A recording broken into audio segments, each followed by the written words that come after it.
Nah, duit palsu nah. Wong ini nak ngolai. Ngapu makin Video yang ramai di media sosial yang direkam oknum driver ojol saat berselisih dengan konsumennya. Dalam video, oknum driver ojol menuduh konsumennya membayar dengan uang palsu, lalu diunggah ke media sosial dan viral. Karena hal tersebut, pelanggan ojek online melaporkan ke polisi. Pelapor melaporkan driver ojek online dan akun Instagram yang memviralkan video tersebut. Menurut pelapor, kejadian bermula ketika ia baru pulang menggunakan jasa ojek online. Terlapor membayarkan dengan pecahan uang 50.000, namun 5 menit setelah dibayar, terlapor datang kembali dan menuduh pelapor memberinya uang palsu. Tidak ingin memperpanjang masalah, pelapor mengganti uang tersebut dan melebihkannya. Berarti kita dialami sempat dipukul. Iya. Di bagian mana Pak dipukul Pak?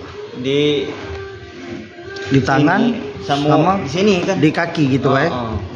Masa nggak senang ini kita buat laporan gitu Pak? Yang saya tidak senang karena video itu disebarkan karena saya dituduh menyebarkan uang palsu, padahal kenyataannya tidak.